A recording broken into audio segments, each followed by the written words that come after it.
Good morning, everyone. Thank you so much for taking out time to join us today. My name is Natalia Rose, and I'm going to be moderating today's SATSA webinar on business interruption insurance and actually a bit of Insurance 101. Helping me do this, I have a familiar face in the room, Advocate Louis Nell, who you all know well, and also Johannes Loubser, a director at Oosthuizen and Company Attorneys. We also have Lizelle van der Merwe, the CEO of the Financial Intermediaries Association, with us today. I just want to advise at the outset that what you hear today is not legal advice. This is just a discussion to help you navigate your way through insurance. So please, not legal advice, just giving you some information that we hope will help you.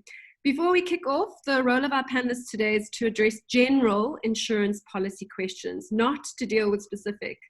As you can well imagine, each insurance policy wording is different and open to interpretation, and we want to make sure that you all get the most out of today's session. So let's try and keep the questions as general as possible.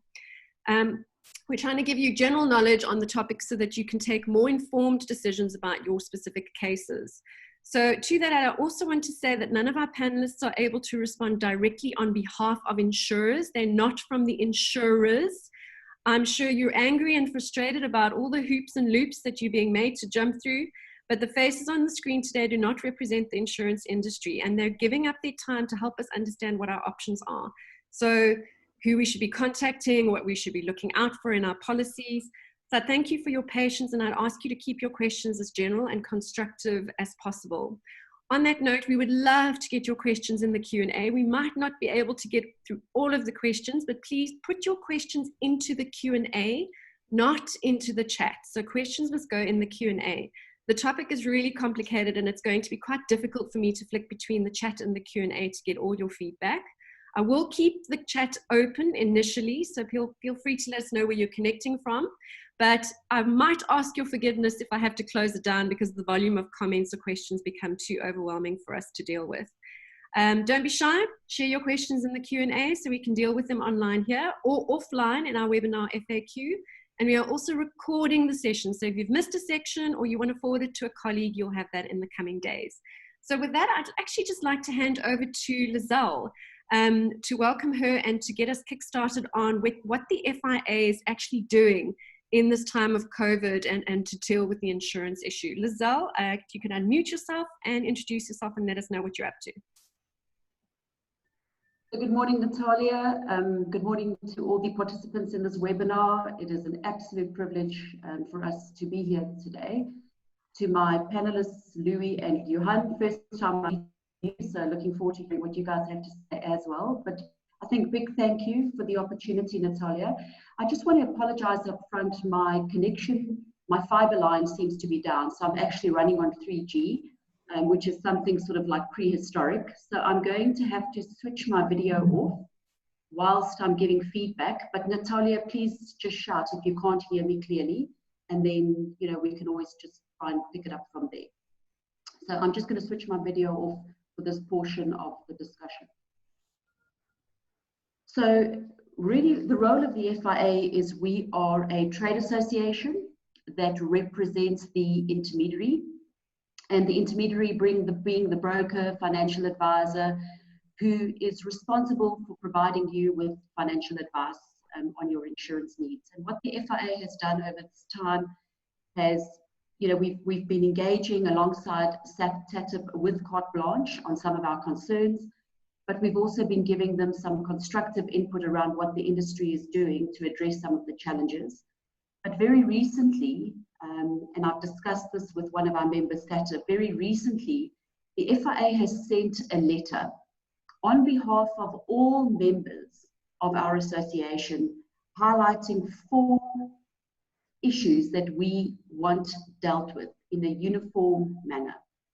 And that is that we are seeking a fair and reasonable approach to claims that are covered in terms of the policy wording. So many of you will know that only 5% of business interruption claims have these contingent, extensions, and those are extensions is actually what we are engaging with insurance on, not on standard business interruption. So we're seeking a fair and reasonable approach to claims where cover in terms of the policy wording was in place and consideration of the principle of equity in determining that outcome.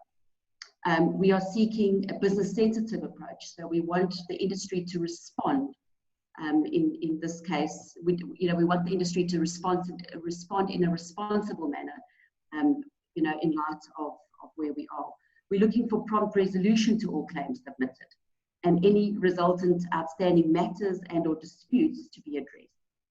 We're looking for fairness with the cancellations of bookings cover. So where cover was cancelled mid-term, the FIA is actually engaging with insurers on that to say we don't think it's fair that you are now penalising the customer mid-term in light of the fire burning at the back door.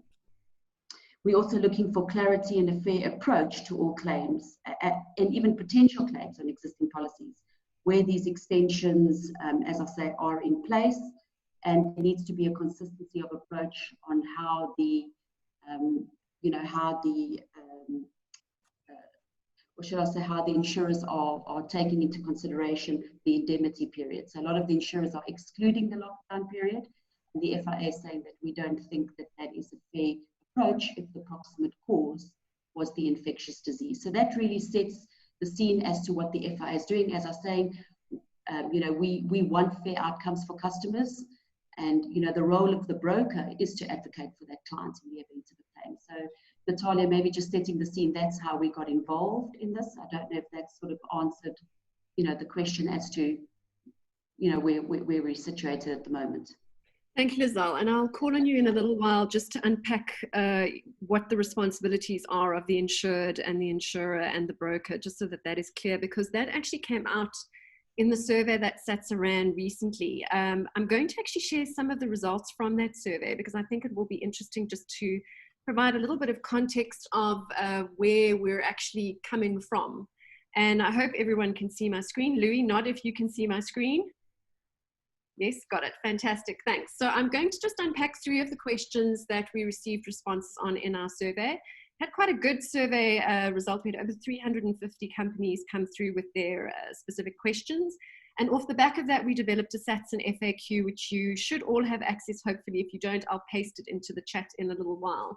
So the question we asked was, has your business filed an insurance claim under a short-term insurance policy for losses suffered as a result of COVID-19? And you can see there, quite a healthy over 50% said yes, that they had. Significantly, over 40% said no, but there was a small percentage of people that said that they had that they were planning to. Do you have business interruption cover on your existing short-term insurance policies? Here we have over 60% saying yes, that they do, slightly over 30% saying no, and just under 10% saying they're not sure. And that for me was a little bit of an alarm bell. Until I got to this particular question that said, does this include cancellation of business, COB, or contingency business interruption extensions? And this is a very important question because, as I'm sure Lizelle, Johannes, and Louis will tell you in a little while, without those extensions, and as Lizelle was saying, something like only 5% of policies have any claim whatsoever.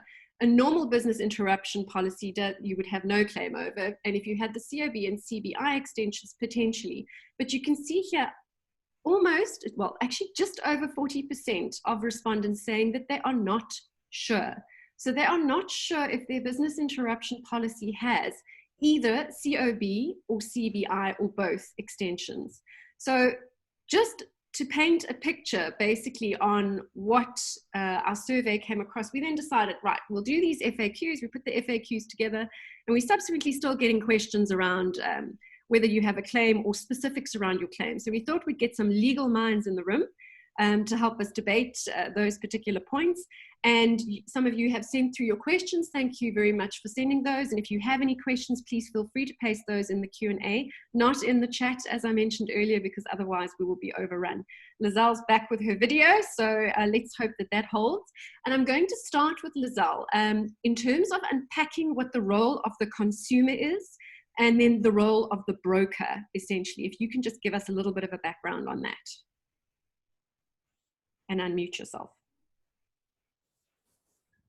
Okay, thanks, Natalia. I think we need to start with acknowledging that insurance is an emotional buying decision. So when you start making or engaging in discussions around protecting your assets, whether that is your life, your health, your business, it's an emotional decision. And, you know, based on that, you have to find a broker with knowledge and expertise that can help you navigate the complexity of insurance. And this is something that customers really need to understand. Insurance is complex. No policy wording is the same. Cover is not the same. So even if it's something as simple as purchasing an insurance product for motor insurance, it is not the same. So it's absolutely important that customers work with a broker that has the knowledge and expertise to assist them in this process.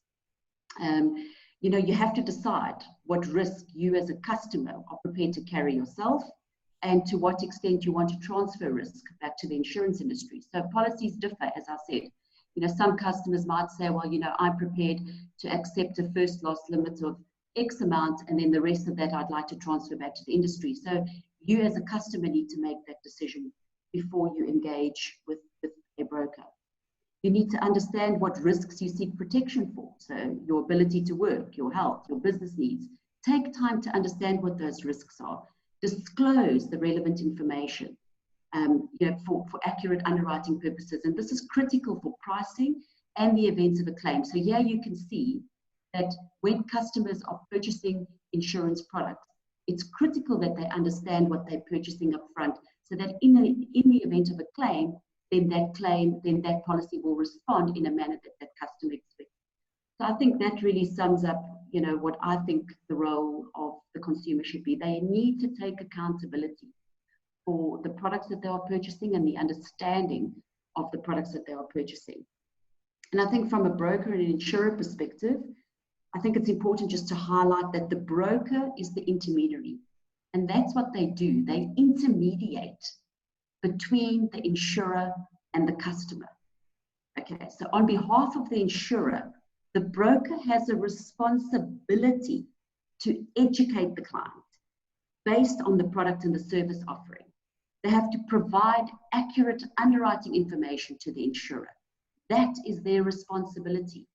And to the customer, they have to make a recommendation to find them the most affordable and suitable product to meet their needs and advocate for them in the event of a claim. And I think that's important.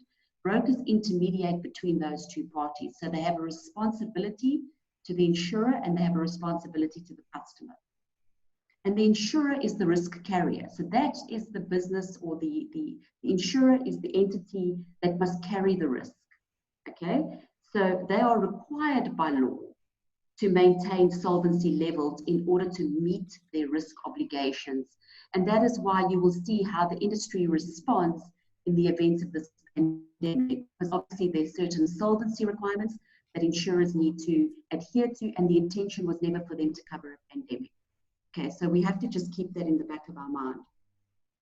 But I mean, the primary function of the broker, I mean, this is critical, Natalia, for any of the participants in this discussion today who work with the broker. Brokers their primary function is to understand the needs of their clients. They have to make suitable recommendations based on that client's requirements. They have to provide clients with a record of advice. And I really want to encourage you know, participants in the session today, hold brokers accountable to their record of advice. That record of advice is important for you to understand the material facts of the product that you are purchasing. So they need to give you a record of advice. You know, brokers provide suitable, you know, advice in times such as this. So they will help, you know, customers buy down non-essential cover during this time. But I think can you hear me, Natalia? Sorry, it says my connection is Yes, unstable. We've got you, Lizelle, loud and clear. You're all good. Okay. You know, just sort of takes me back to something that the CEO of Discovery wrote in our latest Inside magazine. He said clients should make no insurance buying decision without consulting, you know, a broker or a financial advisor. And I think that's important because, you know, brokers will help you at this time, as I say, buy down on non-essential cover without compromising your financial position, because they understand your needs. And I mean, if it really comes down to three things, that they have to understand your needs, they make a recommendation based on your requirements, and they advocate for you in the event of a claim. So that really is the difference between a broker and insurer. And I don't know if that sort of covers it for you, Natalia, or if you want any. It does.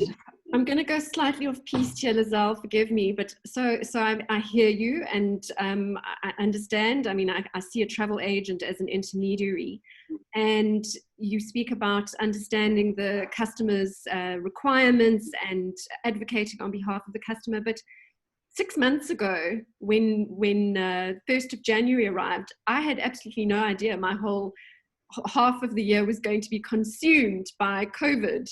And in fact, I don't think any of us could have imagined that our 6 months would have been consumed by COVID internationally, maybe China, but the rest of the world not. So how do I, as an intermediary, then make sure that my customers have the correct cover in place when such cover doesn't actually exist? Would that make sense? Well, absolutely. I mean, I think, we have to be honest about that and say nobody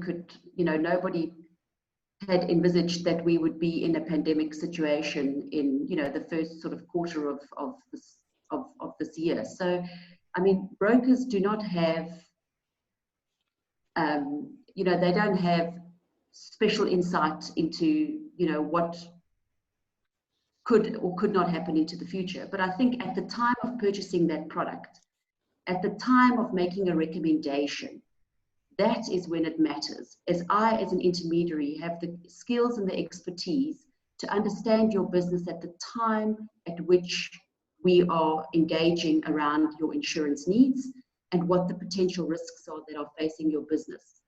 But no broker or insurer had intended to, provide insurance cover for a pandemic because it's an uninsurable event.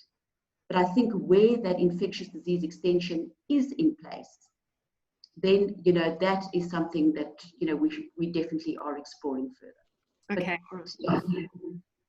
Let's actually go straight into that and talk about the business interruption insurance versus business interruption insurance with the COB and the CBI extensions. And actually, I'm going to ask you, Lizelle, just to unpack what the difference is, if I can, so that people understand whether or not, or at least the reason why they wouldn't have a claim, just understand it, business interruption insurance. Is that something you'd be comfortable explaining to us?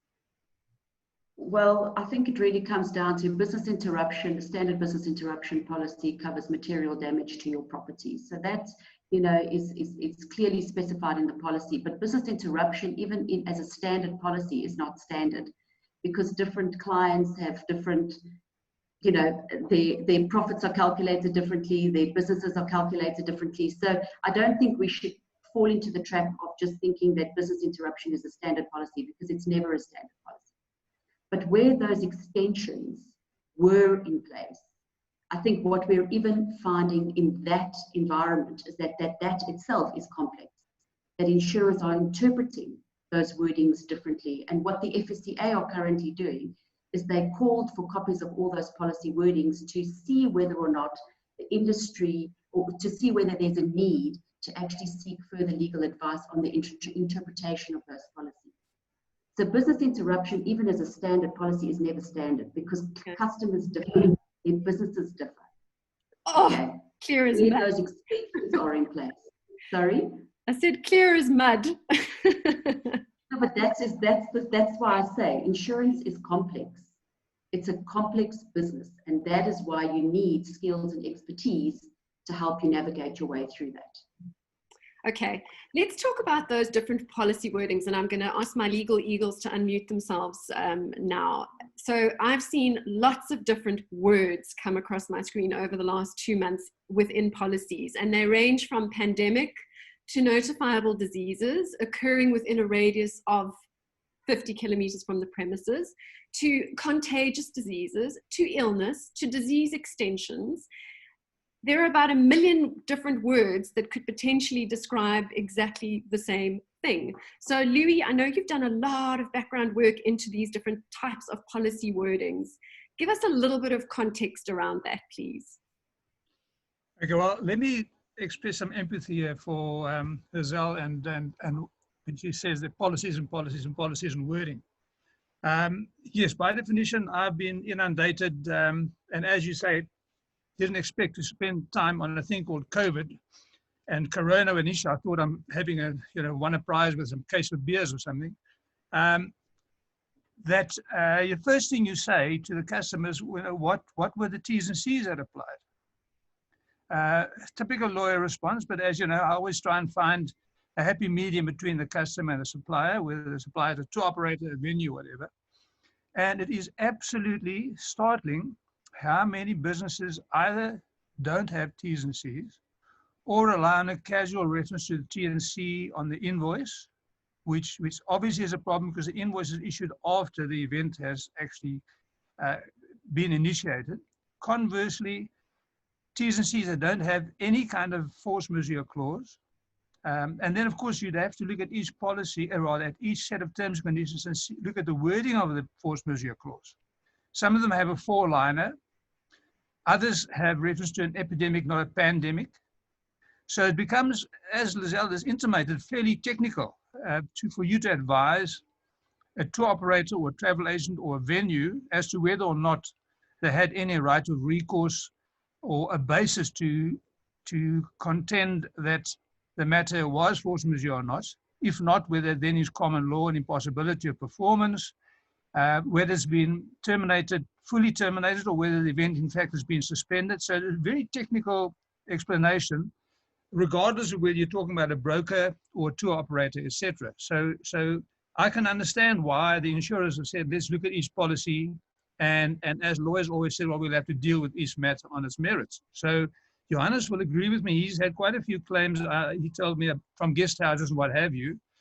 And I must be honest, as I said to you at the outset when I volunteered to be on this panel, major disclaimer, and that is that I don't really have insurance I did with Reddy's 30 years ago. So the first approach I had was by a well-known boutique hotel. And that's when I got exposed to the whole scenario of business interruption. And my perception at that point, as an outsider, was, well, if your business is interrupted, your business is interrupted. There was no question of have the walls fallen down, COVID within 50-kilometer radius, et cetera, et cetera. And we then had a 5-way telcon with the brokers, and it was quite startling to ascertain that, yes, your loss of profits not covered. Your lack of bookings or cancellations are not covered. And that's when I think the can of worms started opening for the industry, hence the was a surfeit of claims, queries, and so on that came planning in. And when we started chatting about having this webinar. Anyway, so I've hogged the stage here long enough. Johannes, maybe you can chip in with the claims they've been dealing with. Morning, everyone. So just by way of background, I'm an attorney in Stellenbosch, and I advise a few guest houses. Through them, I've made contact with the Guest House Association of South Africa, and a few of my colleagues also have a number of clients with claims against Santam, particularly, and also Bright. And together we've formulated our approach to litigating. There are already 2 litigious matters here before the Western Cape High Court. And you will have seen in the media that Insurance Claims Africa is also on their way to court with about 400 claims or customers with claims against Santam. So let me pause for a moment on the Santam and the Bright policies. The vast majority of the policies that have been forwarded to me certainly do have business interruption, and a large majority of those do have the extension. So it may just be that those are the claims that are coming to me, but I was surprised to see that some commentators have said only about 4% of these policies do actually have business interruption cover. Admittedly, in the various policies, it's not always clearly delineated, particularly if you're a layperson. You cannot always readily tell whether you do have booking cancellation cover or the extension for notifiable infectious or contagious diseases. So to some extent, the confusion is understandable, but that is where the brokers really have a very important role to play and should be able to readily advise their customers whether or not they do have these extensions. Now, Lizelle has said that no broker could foresee this pandemic.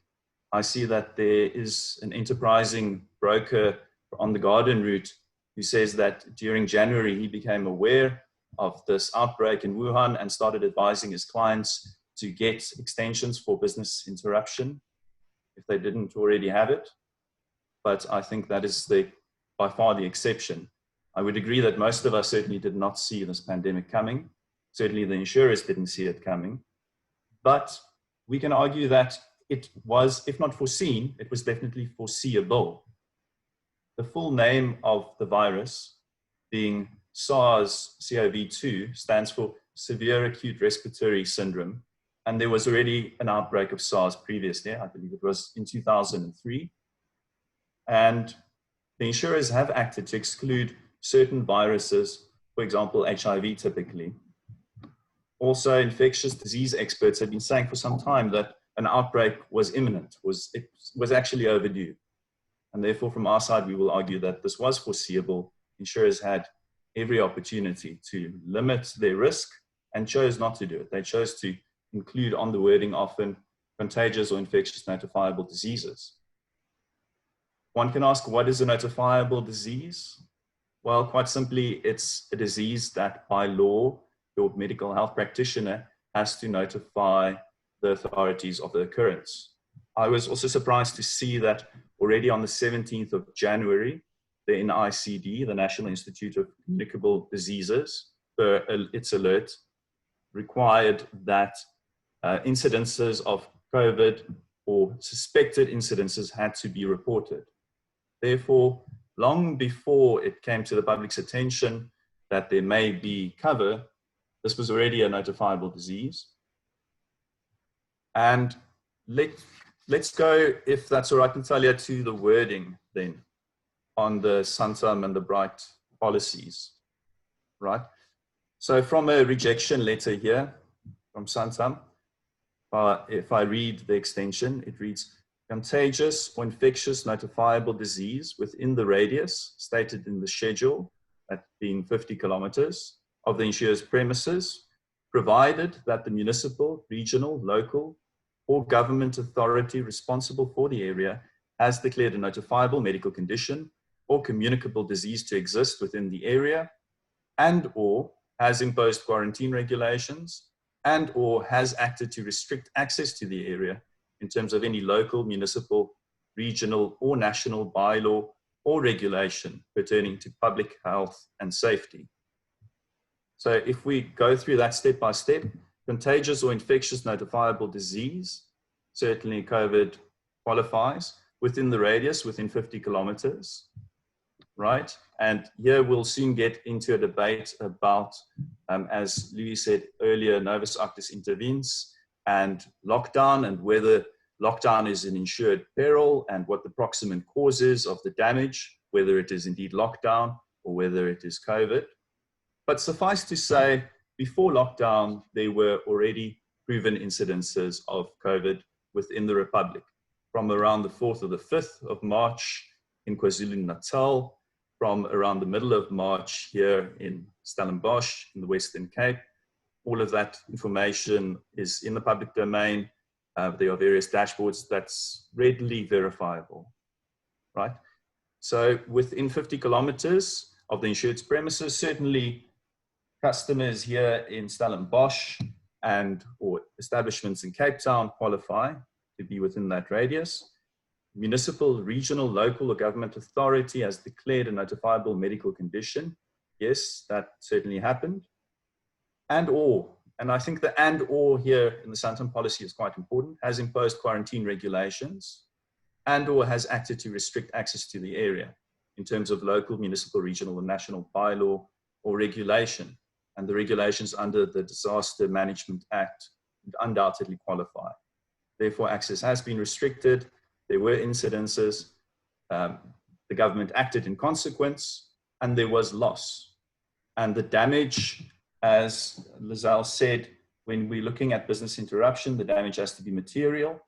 That definition of material damage is not always as clear-cut as it may seem. In certain instances, the courts have been willing to extend the meaning of material damage, but it will not cover loss of revenue or decrease in gross profit. And that's where your business interruption cover comes in. right? It may in certain instances extend to costs of deep cleaning where there's been an incidence of COVID and now the premises have to be cleaned. But in the Santam policy, for example, that's specifically excluded under the business interruption section. So that material damage does not extend to the need to deep clean or disinfect your premises. But then there is this extension for contagious or infectious notifiable diseases that I've just read. It seems to me the great majority of the guest houses in South Africa, at least judging by the Guest House Association of South Africa's membership, seem to have one particular product from Bright, which is B&B Sure. And that is worded slightly differently in the extension under the business interruption section on page 57 for any of you who might have the Bright, this particular Bright package. And its extension 6.1 reads, loss following interruption of or interference with the business in consequence of murder, rape, suicide, food or drink poisoning, contagious or infectious disease. So there we have COVID, vermin, pests or defective sanitary arrangements occurring at the premises, or shark attack or wild animal attack within 5 kilometers, or bomb threat or oil spill within 20 kilometers. So there we see we have a different radius. Here, the extension clearly says there's a list, a closed list, occurring at the premises, not within 50 kilometers, not adjacent.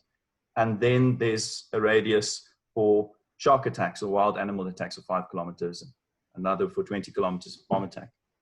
So here you can draw the distinction.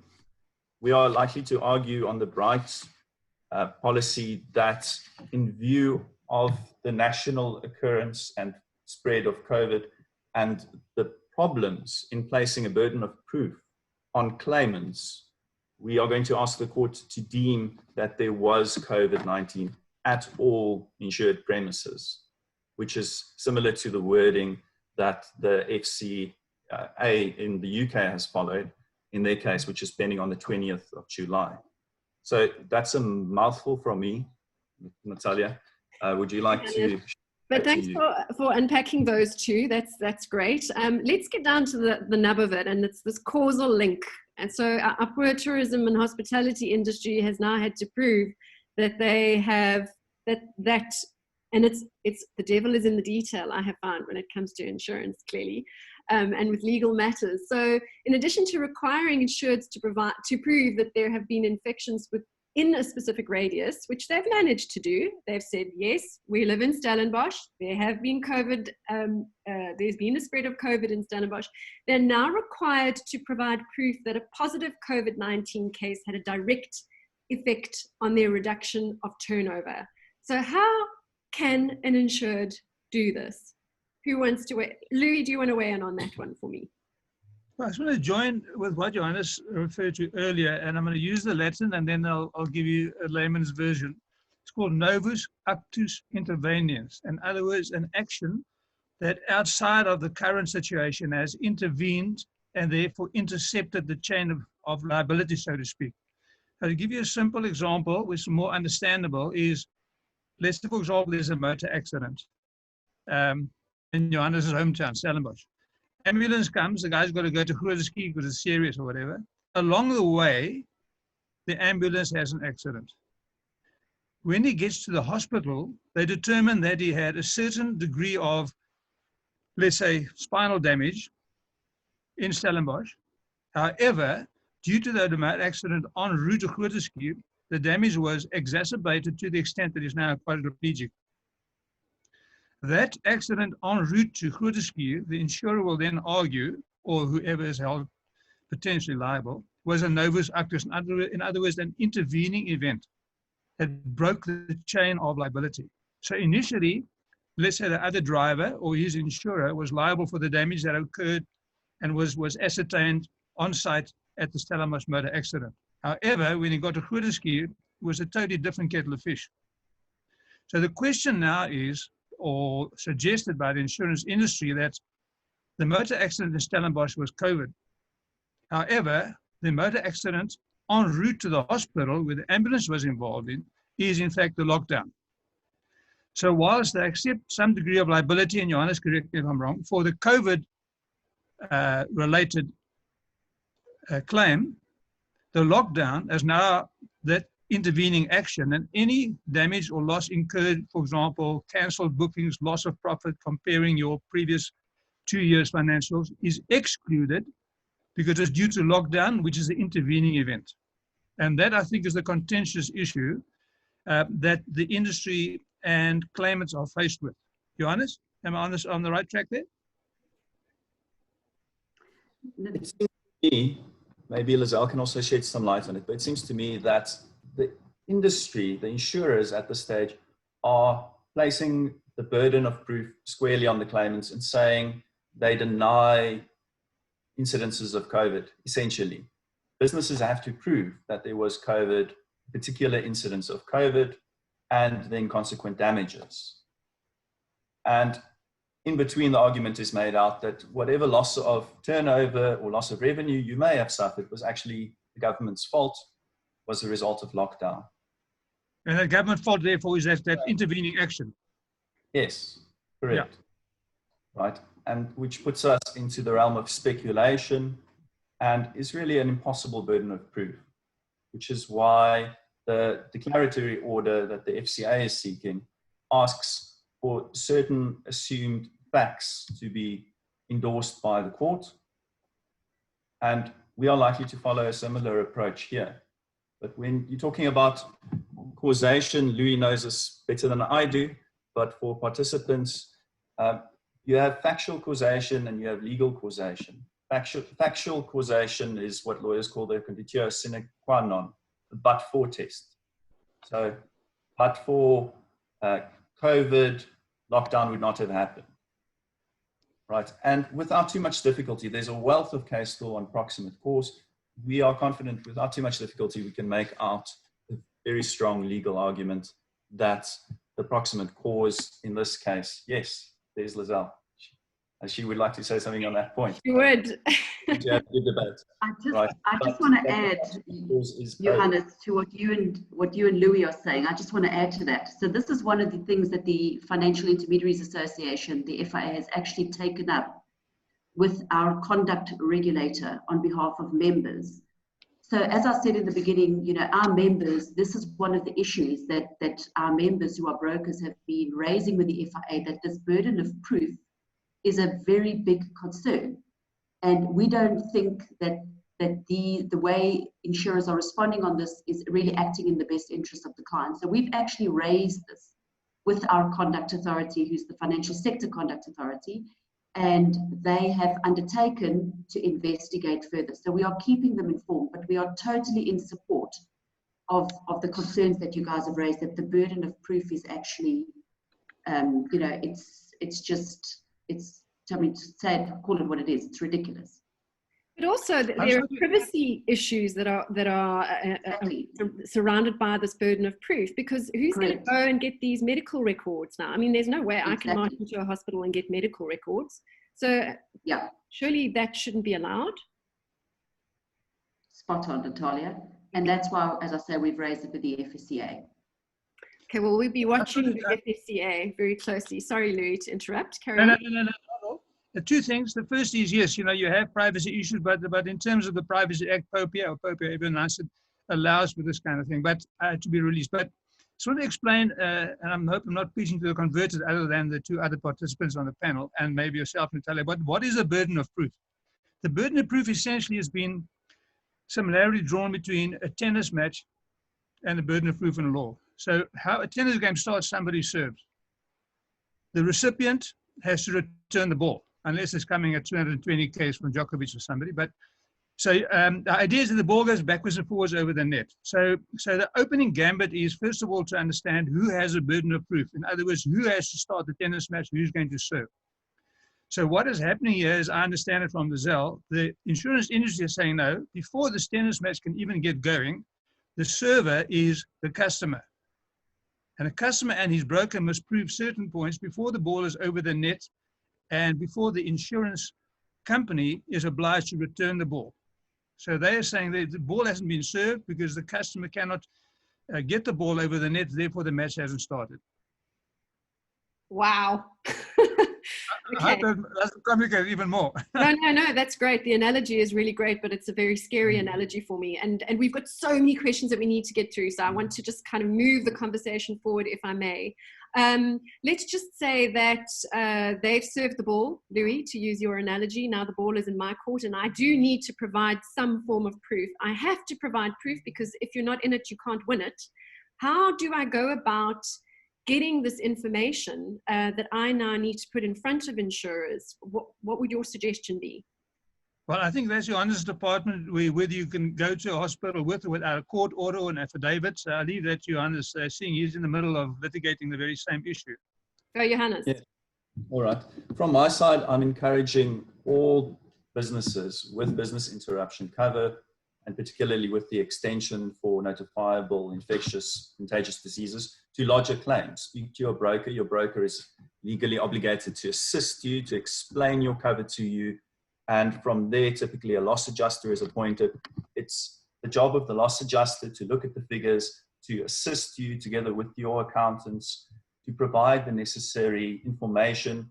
They typically look, and I see even in cases where eventually cancellation booking cover is refused or the claims are refused, they're still calling for occupancy rates and annual turnover and all those financial figures, which you should have, your occupancy figures. And on the basis of that, they will then come up with a figure, also looking at your growth within the business, your overheads, your reduction in your operating costs, and so on. But none of that really helps at the end of the day, because quite often we see then that there's a rejection letter. Nevertheless, you have to go through that process. You have to, per the policy wording, lodge your claim as soon as reasonably possible. You have to get your rejection letter, and then we can talk a little bit about your rights from there onwards, what the next steps are. But that is a sensible place to begin. Okay, so you really have to be playing the tennis game. You can't throw your hands up and say, well, you know, this is just ridiculous, I can't play. So that's very, very good advice. Thank you, guys. I just want to talk specifically around the policy wordings in this extension around compulsory quarantine, or has imposed quarantine regulations. You know, I can almost understand kind of the other policy wording not applying, but that very specifically deals with a government imposed lockdown, not with a pandemic.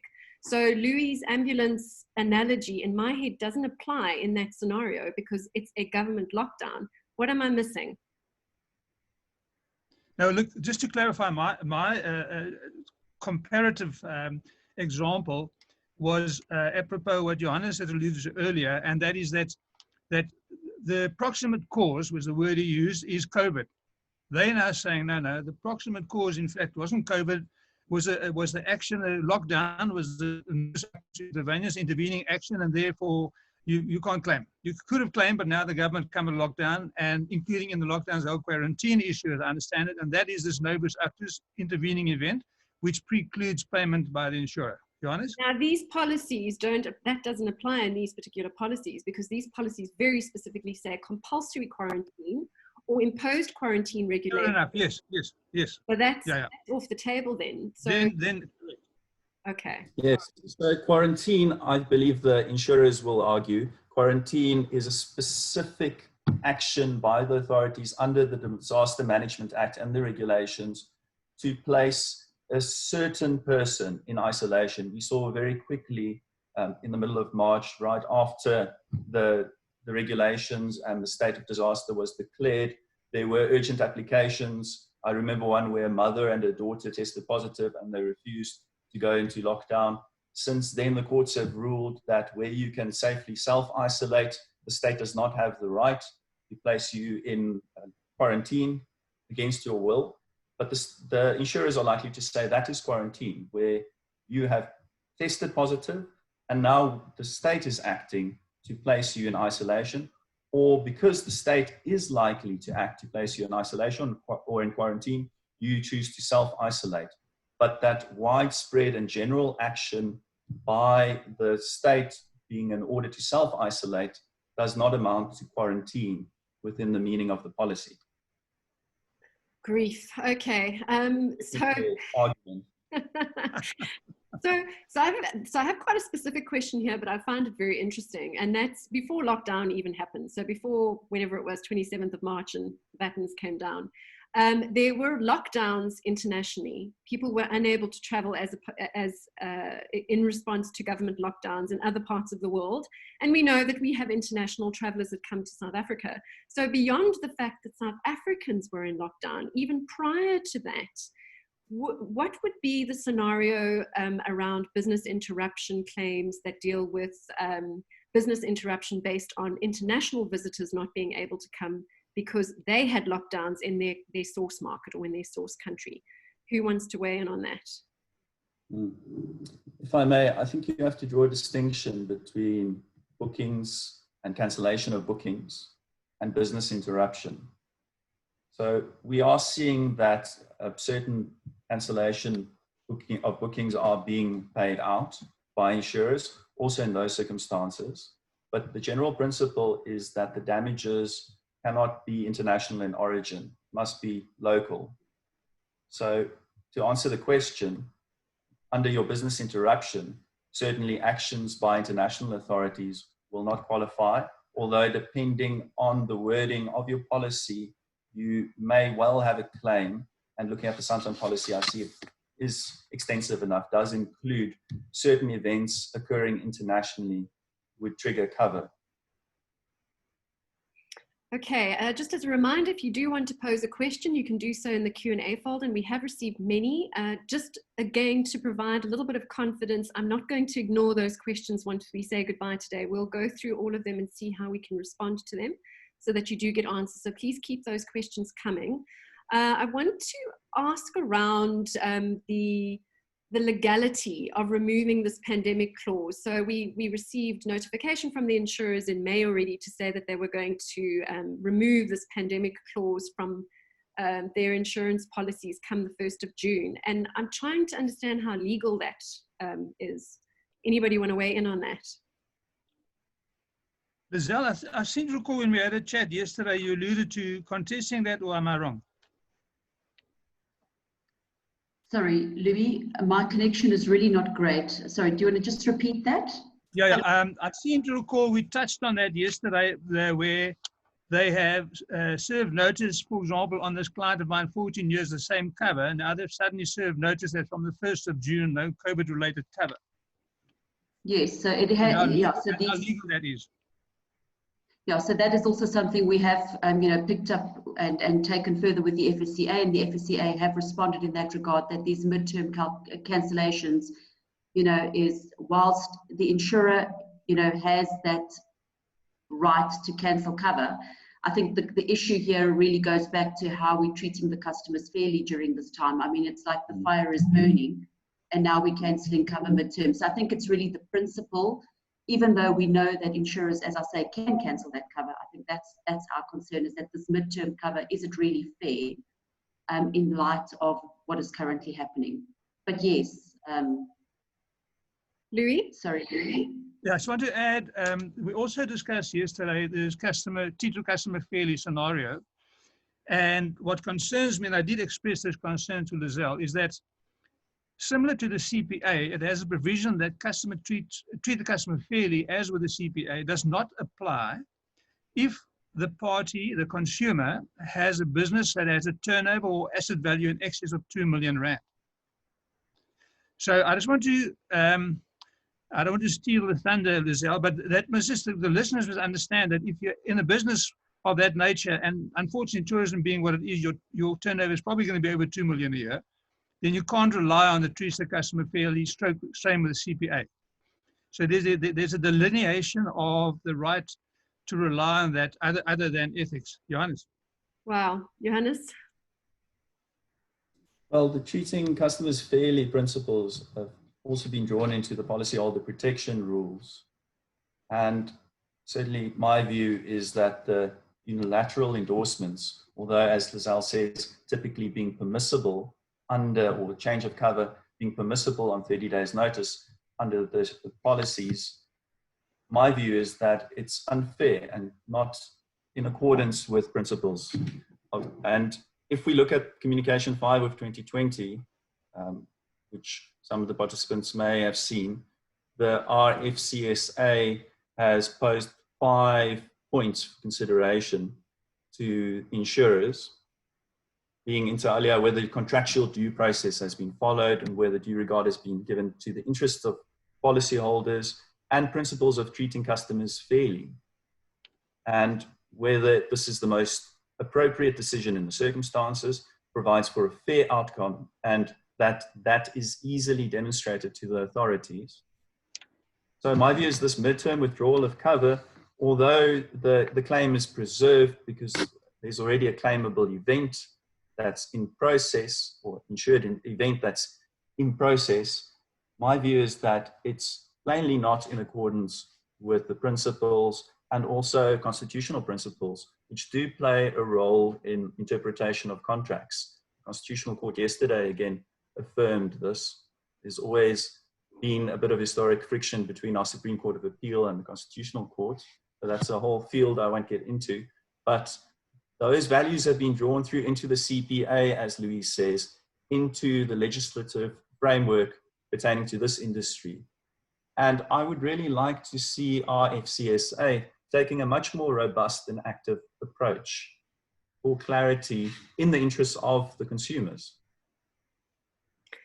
A question linked to this 1st of June deadline, which came through from Anonymous, and I think it's such a good question, and I see Michelle's also actually raised it in the chat, is that they've amended their policies to exclude cover from the 1st of June. Does this not imply that cover was valid prior? Louis? Well, I'm sure now we've got 3 lawyers on the panel here, because to me it sounds like that's a very good legal argument, you know, because as you say, the implication or the inference must be that why do you have to change it? Johannes, I think you see you nodding his head. I mean, you've got to say something. Raise the red flag. If you're changing it, why are you changing it? I think this letter, apart from being unfair to consumers, has also really contributed to the confusion. So a lot of the queries that I see start with that. We notice this letter, which was the first time we considered the fact that we may indeed be covered. And then I look at their policy and I see, well, indeed, there is an extension for notifiable diseases. They do have business interruption insurance. But even if that is not the case, of course, we have to bear in mind principles of the law of contract. So we cannot infer terms into, or a court certainly will not easily infer terms into an insurance policy being a type of contract. The principle of pacta servanda sunt applies, and we cannot lead extrinsic evidence, although the context, not the subjective intention of the parties, but the objective factual matrix is important. The circumstances in which the agreement came into being. But there is no equal bargaining power between insurers and insured. And the court will also take that into consideration. So my view is that most likely, if there is no business interruption cover, well, then the endorsement will have little effect. But where you do have business interruption cover and you do have the necessary extension, then the endorsement will not carry any weight in court, as far as I'm concerned. Okay, so if I can now just summarize this business interruption thing from a layman's perspective. If you have business interruption insurance with an extension, contact your broker immediately, if you have not done so, to ascertain whether or not you would have a viable claim. And if you have not submitted one, submit one. When you start playing the game of tennis, which is the insurer asking you to prove that you have some sort of claim, play ball and make sure that you try and get as much information as possible, supporting documentation, letters, press releases, whatever it is that you need to do to show them that you have a pandemic in the near vicinity. I think if you don't have a pandemic in the near vicinity, you're probably hiding in a cave somewhere. But play ball and make sure that you've got all the information. You submit every single little bit of documentation you can, because you know that they're going to serve back to you. When they serve back to you and say, no, mister, you've got to now provide this causal link Speak to your broker and see how you can go about doing that. Speak to your accountants, get whatever documents you can to show proof that your business has been affected.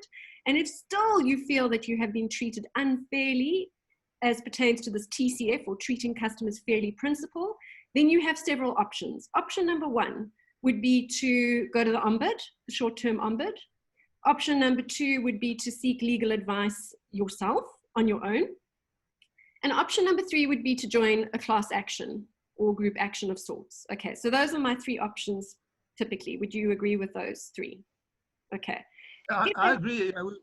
Sorry, Natalia, I agree with the last option, and that's what I canvassed when we started the ball rolling on this whole scenario, is to avoid the divide and rule scenario, and by definition legal costs. And I think, alluding to what Johannes has been saying about getting so many people coming to him with claims, I think a group must go and the group must get guidance, as opposed to a protracted 2-year litigation. My view, and Johannes, you're the litigant, but is to go as a group and say, give us some guidance here. Let's just find common cause, some kind of common ground, even if those sort of discussions are without prejudice, etc., off the record, but just get some kind of where are we with this, and then go from there, as opposed to 15 to 1,500 separate actions and mega legal fees. Okay, so we do know that there are some group actions happening. I'll let Lizelle weigh in, and then I'll ask Johannes maybe just to unpack some of the group actions that are available. Lizelle? Yeah, I think, Louis said it, litigation costs are very expensive, and a lot of the, customers that are listening in on this webinar today just do not have, the financial means to go and engage in very expensive litigation. I think what we have to do as an industry, one is, I think, just be assured that we take what we do seriously, and we are trying to address this in a constructive manner with all stakeholders, being insurers and the regulator. I think you said it, Natalia. We must hold our regulator accountable to market conduct standards. And we should be putting pressure on the regulator to intervene if we see that this is not in the interest of the treating customer fairly principles. We're, as an industry, as the insurance industry, we're under huge pressure by government and all our regulators, the prudential and conduct regulator, to have customer-centric businesses. The insurance sector plays a significant role in terms of the economy. We're the biggest contributor to GDP. We have a responsibility to customers. And I do think that, having stakeholders sit around a table and really have these tough and debates is critically important. And I don't think we should exclude the need to put the pressure on those who are accountable at the end of the day. And our regulator is one of those, as insurers, as are the brokers. So we all need to just take responsibility and ensure that customers get fair outcomes. Thanks, Lizelle. I'm conscious it is 11 o'clock, Lizelle, and you've promised us an hour. If you need to go, I completely understand. We do have a few more questions, so I would be very grateful if Johannes and Louis would just sit on the webinar with me a little bit longer. Johannes, over to you.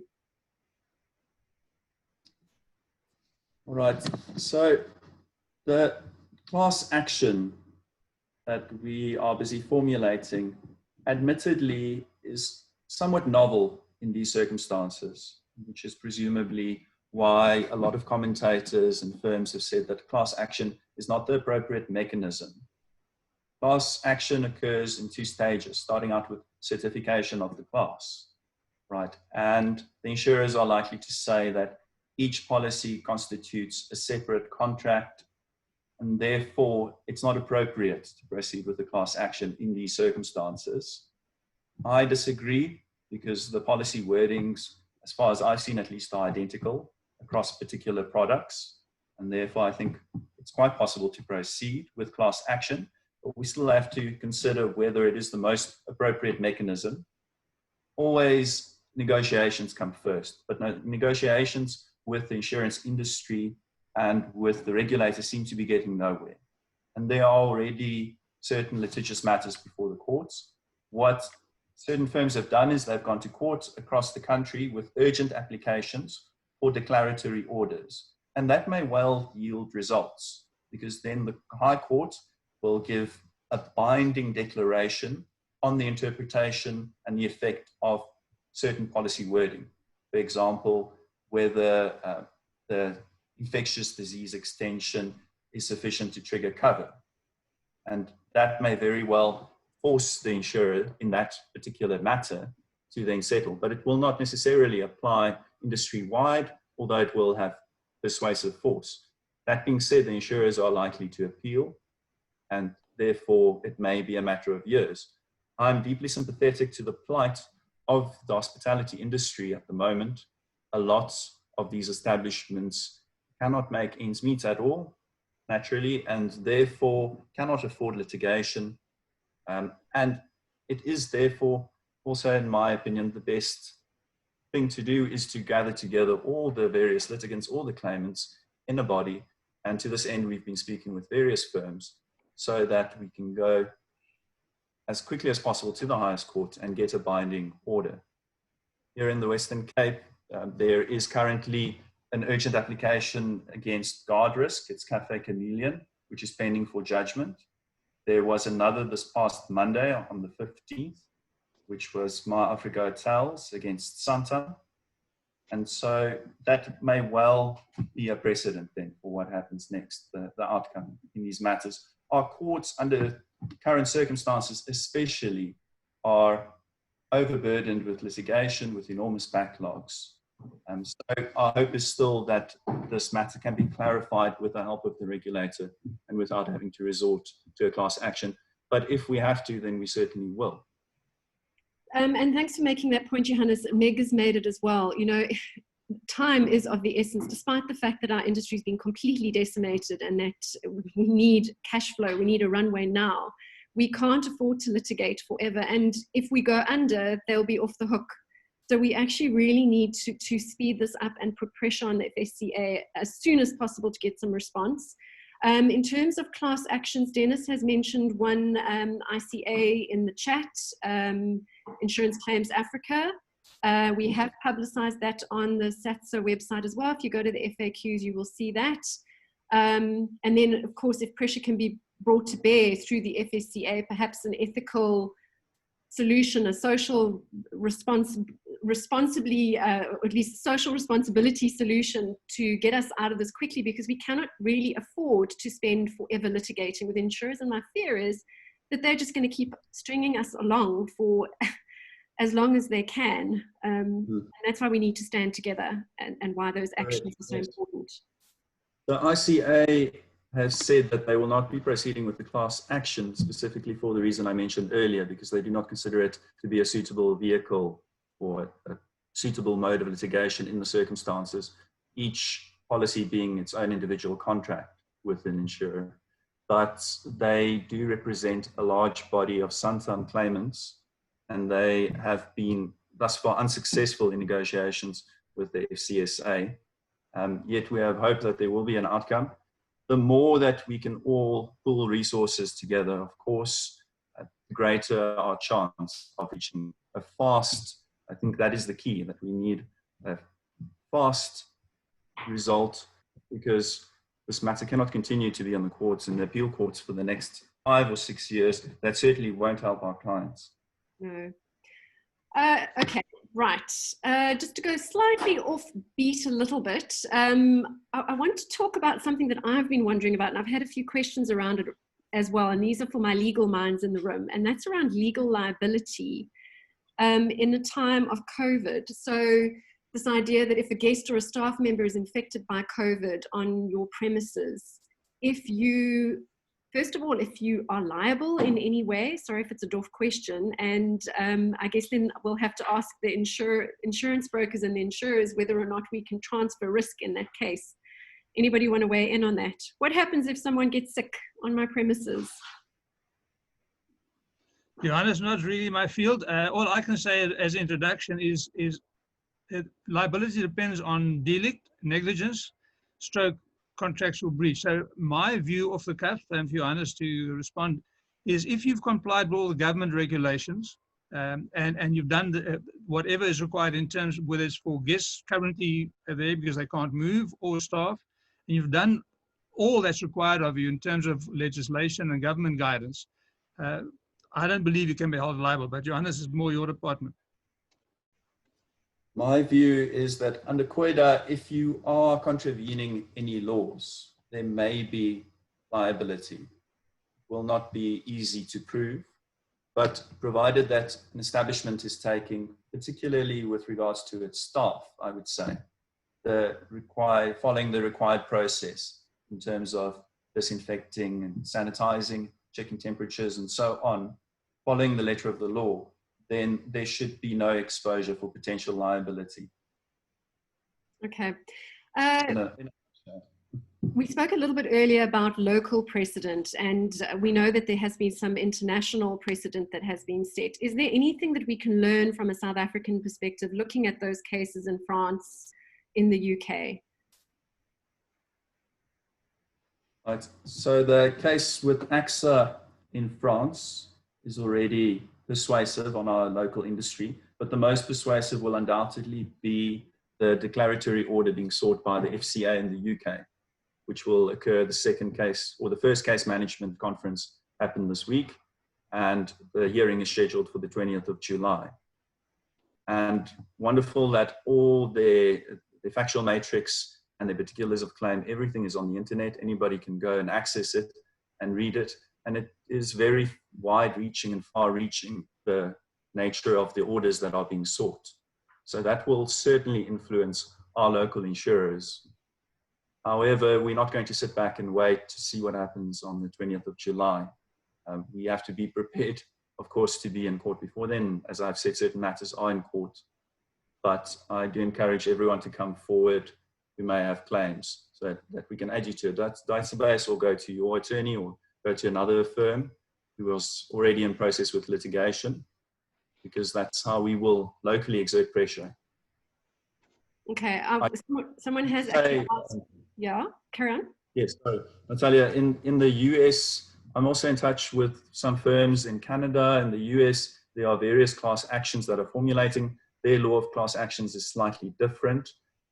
The American courts and also the legislature is much, in contrast to local courts and our legislature here, are much more willing to expand the net of liability. So, for example, it's even been considered to automatically include under business interruption cover that incidences of COVID and resultant damage will be included in that net. That won't happen here, but we are also following those decisions.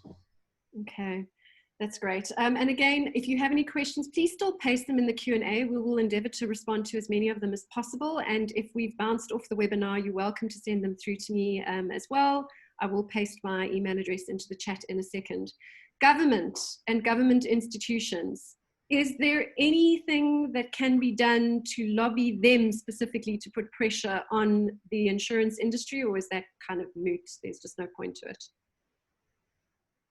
I'm sorry, Lizelle has left, because I would think that's her department. I don't see any harm in doing that, but how successful you're going to be and how protracted it's going to be, that's another matter. Lizelle's still here. Lizelle, do you want to weigh in? Where is she? Louis, I'll comment on that. I can tell you that I'm very, very aware that National Treasury has been putting huge pressure onto the industry to respond to COVID-19. So as I say, we're the largest contributor to GDP. We play a significant role in stimulating economic recovery and growth. So you can imagine that those discussions are absolutely there. They're alive. I can tell you the FSCA and the Prudential Authority meet weekly with the with government to discuss the industry and the progress. They're trying to quantify the value of these losses because they are in the billions. And as I say, there are certain solvency requirements that insurers need to meet. So it's complex. It's not as simple. It's just not as simple as saying, okay, we'll respond. But I can tell you the industry has also responded well in terms of contributing to the Solidarity Fund, contributing to various premium relief initiatives. But it goes back to the issue that the FIA has been raising on behalf of our members with the industry. We're saying charity starts at home. Yes, it's good to contribute to solidarity funds and all these things. It's great, and we support those initiatives. But customers, these are people that we serve every day. So let's go back and really understand what it is that we can do to help our customers before we just look at more sort of national or government initiatives. But yes, those conversations are happening, Natalia. Okay.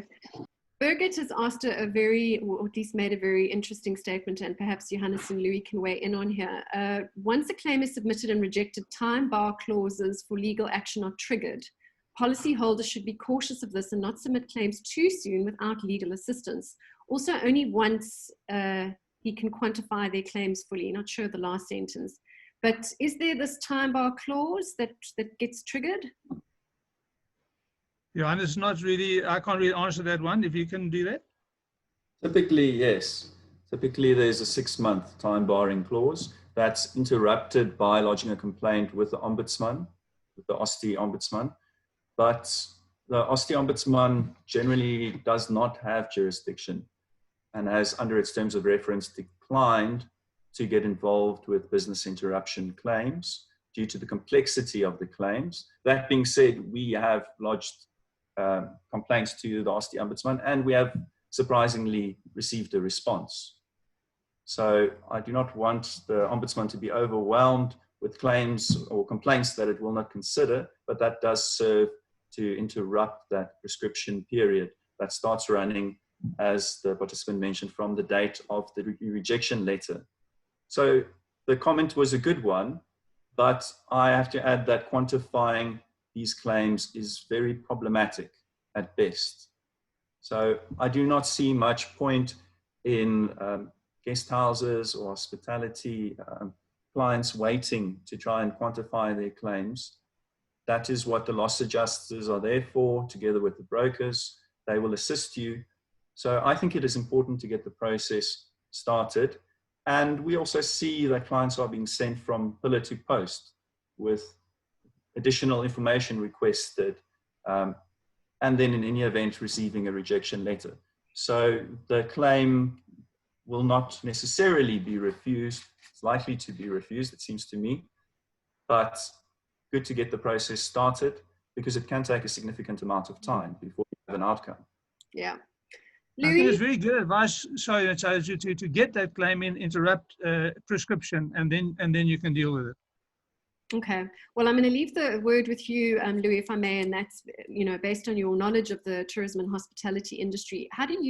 What does your gut tell you this is going to happen? How this is all going to get resolved? What do you think the outcome is going to be for the tourism and hospitality? 2 minutes. I'm just trying to move the crystal ball I've got here, so I can have a good look. Look, I think the main thing here, as we had briefly chatted yesterday, 3 of us, is we've spent the majority or 95% of this discussion now looking backwards and what's going to happen. I think going forward is very much a toss-up. I'm sure Johannes will bear me out, because it's going to be a question of, are you looking at the class action? Are you looking at the intervention of Lizelle and her team? I think one of the things I would like to debate here, rather than guessing where this is going historically, where are we going to go forward? And I've got some figures here, for example, and I would like to say we need to look going forward to 2 aspects of insurance. The one is the traveler, and the other is the supplier. But the supplier is the tour operator, or the ultimate supplier, the guest house, the game farm, wherever. And it's been mooted already. I had a discussion with the chairman of APTA, the British version of ASATA, in 2012 at a conference, and that their recommendation to members were, don't sell a package without insurance. And as most of us in the industry know, insurance is not expensive, and the seller gets a commission. So I would like to see us going forward, that there's insurance for the passengers that is what it should be and what is anticipated to be, as opposed to thinking you've got cover and you haven't. And not being stingy mortal remains, which, as we know, can be over 100,000 rand. Conversely, for the venues, the same thing. Take comprehensive cover, and it's going to be so much easier. You often find some of the T's and C's I've seen have compulsory insurance, but they don't enforce it, and others have, well, we prefer you to have insurance. I think it has become mandatory. And there's some figures I've picked up from the US at the moment. Holiday makers are paying 40% more for insurance. And they've got a form of insurance there, which I don't know whether we have it here, called any reason cover. It says there's been a surge of 680% for that kind of cover. And it apparently includes even the fear of getting COVID without proving that you've got it. So that's another matter whether you'll be able to get that sort of cover in this country. But this shows you where insurance is going. So now if you add that to planes being 1/3 full and being, at the moment, paying up to 4,000 Rand to go to Cape Town and back from Joburg, travel is going to become very expensive. So I think as a comprehensive team, the people currently listening in and those participating in the panel, I think we need to say long-term, where's tourism going? Because as Lizelle said, it is really one of the key underpinning our economy in this country is tourism, but we've got to make it affordable for the suppliers and the participants. Thanks. Thank you. That blanket, any, what did you call it? It's called any reason cover, quote any unquote. reason cover. That's going to be the most expensive insurance you could possibly buy. No doubt. No doubt. Okay. Johannes, any last words from you? It's very interesting, Louis. I'd like to talk to you more about that. No, we'll chat. Sensible proposal to me. I don't know where you want to go, but we can chat. Right. To come back to your earlier question, Natalia, whether our regulators might be of assistance, I think this battle may be won in the court of public opinion, even though we are getting ready to win in the court of law. The PR battle, or the outcry, the public outcry, does have persuasive force, as we saw last year with the gentleman in Durban whose life insurance cover was initially not paid out, and then after the public, he was hijacked and he died, and eventually then it was paid out after the public outcry. So we see that there is a real effect in getting together and raising our voices, and that can also happen via political channels. So I also think it's very important for participants to make others around them aware of this issue, to speak about it on social media, to lobby their representatives and so forth, so that we get momentum going. Because I think there is massive reputational risk for the insurers. And if I was in the position of, well, particularly certain insurers, I would certainly reconsider. And I think that that may become apparent the more this becomes a public awareness issue, the more people bring it to the media and to the public awareness. Fortunately, we see that there was, of course, the insert and carte blanche, various newspapers. So we see momentum is picking up, and we want to build on that momentum.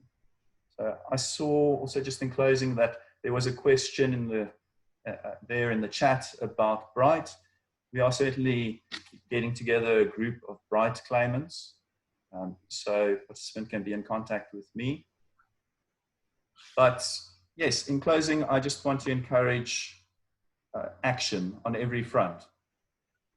Talking about it and lodging your claims, not sitting back. I know we live in very difficult times and the policy is confusing, and often the figures and the information requested is also confusing and it's stressful, but we would like to assist, and we are confident that there will be an outcome. But particularly, you have to look for business interruption on your policy. If you do not have business interruption cover, well, then most likely, or booking cancellation cover, cancellation of booking cover, then most likely you do not have a claim. And then also you should go and look at the extensions, look specifically for the extension for infectious contagious diseases. And even without that extension, there may be a claim, but we are working on the assumption that particularly with the extension, there will be a claim for loss of revenue.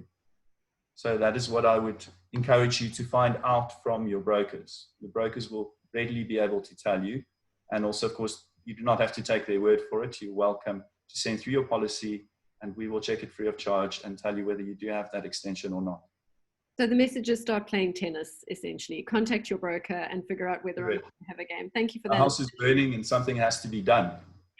Absolutely. And to Linda's point, she said it's more a comment than a question, but if insurers do the right thing, it will go a long way in assisting and aiding and putting the economy on its feet because of the level of tourism contribution to the economy. So making sure that they understand the tourism industry's contribution to the economy and what it means to let it languish.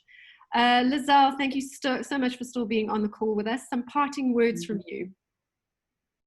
No, I think I support what Louis and Johannes have said. I think the parting word from me would be customers must take ownership. When you purchase your insurance products, take the time to understand the cover that you have, what the terms and conditions are of those policies, and make sure that you understand it as well as your broker, and do that in consultation with your broker. That will prevent situations such as these that we are finding ourselves in. So I really want to encourage customers just to play their role. Yeah, take some control back. I did it myself, actually. I will put my hand up. I'm not in tourism. I work on the periphery of tourism, but I work in a specialist field, and I wasn't asking my broker the right questions. And this has been such an eye-opener for me. Now I've realized that my business has so many risks that I haven't transferred, and actually how silly it is of me not to understand. And I know it's daunting because you just see all this legalese. Can you not write something in plain language, please, people? It confuses me and it scares me. And so I've procrastinated and I haven't wanted to get involved in it. And this has really been eye-opening for me. I need to take responsibility and really understand and interrogate my broker to help me understand what is in this policy, what am I covered for, and what potentially am I not covered for. So that's just a little parting shot from me to all of you. Natalia, we have a consumer education booklet, which really puts it in very simple language. I can share that with you. You can certainly make it available. That would be amazing.